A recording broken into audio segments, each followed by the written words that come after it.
Alors regarde, qu'est-ce que tu te rends pas compte? Qu'est-ce que c'est que ça? C'est l'orfèvrerie. Qu'est-ce que c'est que ça? Qu'est-ce que c'est que ça? Qu'est-ce que c'est que ça? Pour montrer à tout le monde. Qu'est-ce que c'est? Après, pour ramener les chevaux, d'accord. Okay. Dans votre entente, vous me donnez? On va rentrer? Non, non, je vais faire un petit tour. Qu'est-ce que c'est? Regardez. Cousine ingrate. Mais qu'est-ce que c'est? Oh! Oh! Qu'est-ce que c'est que ça? Oh! Alors qu'est-ce que c'est? Un diamant! Exactement! Alors c'est dis donc, il y a des... Bah tu sais, Oscar, tu mets ton papa. Alors ça c'est pour Bernard Gagé. Est-ce qu'il est là, Bernard Gagé? Oui. Alors viens, Bernard. Alors voilà, on va faire de toi Jean-Baptiste, Jean-Benoît Martial Bernard.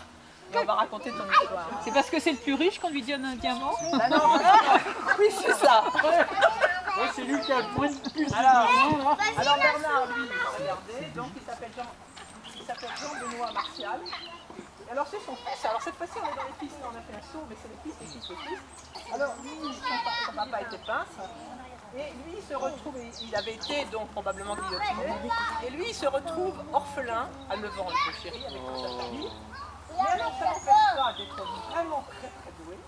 Et alors, voilà qu'il se met à sculpter des petits camés sculpter des petits camés. Et alors, c'était particulièrement malin parce que au moment où c'était Napoléon Bonaparte, il a fait un petit camé de Bonaparte là-bas dans son pays de Mormoiron.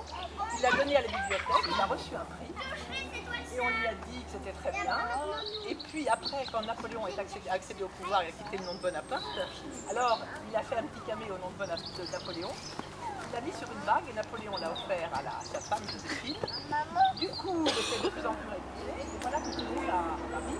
Et puis arrive Quai Voltaire, c'est un journaliste très très réputé. Et là, très très doué d'ailleurs. S'il te plaît, je te le rends après. Les deux bonbons. C'est clairement dans ma vie. Alors voilà ce que Bernard, c'est-à-dire Jean-Benoît, fait. Il fait des tas de dessins de bijoux, il fait des choses absolument extraordinaires. Et du coup, il gagne de plus en plus d'argent. Le tout au fond, il était lui confie son entreprise. Et il va s'installer. Il va s'installer rue de la Paix. À côté de chez Mélerio, mais pas du tout Mélerio. Donc voilà ce qu'il fait Bernard. Voilà ce qu'il fait encore. Après, on fait des choses comme ça, des petites boîtes pour les ambassadeurs. Alors c'est assez extraordinaire parce qu'il était non seulement bijoutier de la couronne officiellement, mais il était aussi bijoutier des affaires étrangères. Ce qui fait que quand il y avait des gens importants qui venaient à Paris, la reine d'Angleterre, les machins, etc., il faisait des petites tabatières, il faisait des croix, il faisait des tas de machins comme ça, il vendait tout ça. Il est devenu assez riche, il faut le dire, c'est pour ça que j'ai pris Bernard, et il est devenu assez riche, il a fait toutes ces choses-là. Et donc, il est allé s'installer rue de la Paix, donc au 1 rue de la Paix. Il n'avait pas son magasin là, il avait son atelier et sa maison qui était au rez-de-chaussée. Voilà, donc Jean-Benoît Martial Bernard gagne très très bien sa vie et voilà qu'il a 2 enfants. Un enfant qui va reprendre la bijouterie et un autre qui est la lignée dans laquelle on est, la lignée de ma... Ah, parce que tu veux aller acheter ta bague là? Alors, va montrer ça à tout le monde, comme ça ils vont deviner. Qu'est-ce que c'est ça? Paris. Paris. Paris. Pourquoi c'est Paris, mais il y a quoi? Il y a le pont des Arts. Le pont des Arts. Alors, là, on va avoir besoin d'Henri. Où il est Henri? Il est là. Ah, bah bien. Ah oui, on a besoin. Tu vas t'asseoir simplement. On a besoin de toi, tu vas t'asseoir. Mais il fallait toi. Bravo, tu t'assieds vachement bien, Henri. Sinon on va t'en lancer des mailles. À l'attaque, lance-moi des mailles. Ça fait mal. Voilà, quand t'es un peu vieux, voilà. Bastien. Tu seras mieux maintenant. Tu seras mieux maintenant. Il y a l'attaque, c'est mon chef. Oh, bah voilà, quand tu es la brune, ça tombe bien. Je suis né en 1820 Allez, vas-y, lance. et mort à la guerre. C'est mort à 1915. 90 ans, j'ai pas. Ah bah ouais.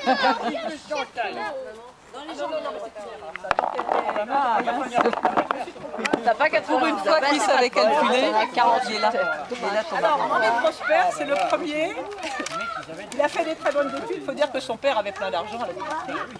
Il a fait des très bonnes études et c'est le premier qui a initié les grandes écoles. C'est pas parce qu'il est intelligent qu'il a du mérite, c'est ça. Il a fait Polytechnique, c'est comme ça qu'il a fait des grandes. Il a fait les ponts et les chaussées. Et dans le service public, après, ou pas? Et après, il était dans le service public, en Ah bah, Riador. oh merde.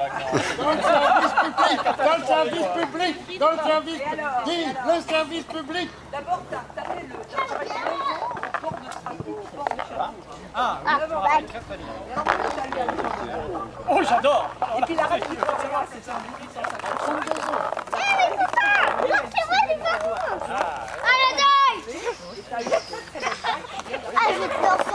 Et alors, les ponts que tu as fait, c'est le pont des Invalides, avec tout ton équipe, évidemment. C'était pas maçon, hein.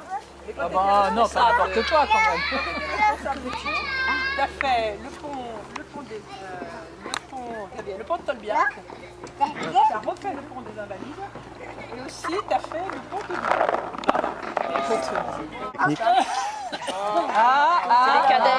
Tu t'appelles Charles Bernard, c'est le père de maman. Les fonctionnaires se mettent de haut. C'est lui qui est mort en 1915, il va aller là. Lui. Voilà. Alors ça c'est le père de maman. Vous lui laissez pas Alors ça. lui, C'est dangereux.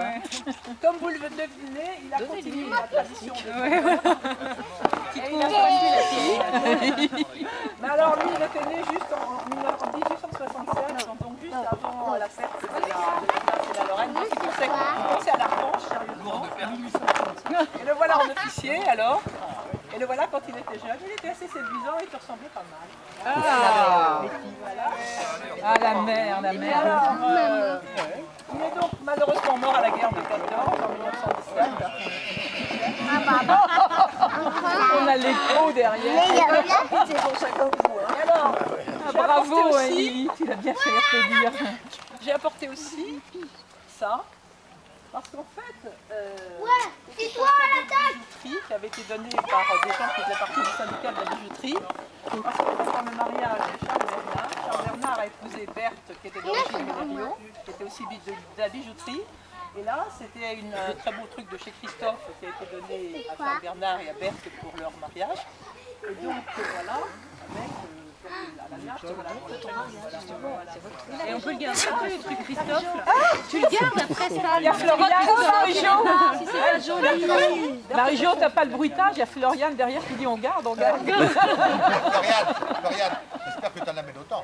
Et en fait, Odile, là, c'est la famille de mon papa.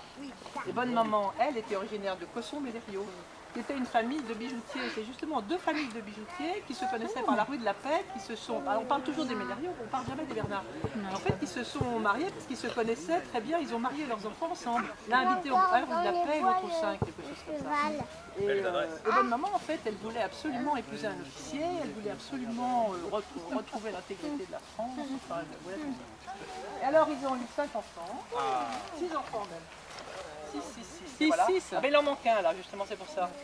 Voilà. Chaque enfant Alors. avait le nombre de D-E-N-I-S-E, N-I-S-E-O-L-E. Ah bon? Ça, oui, Ah, chacun. Bichette, c'est tout ça.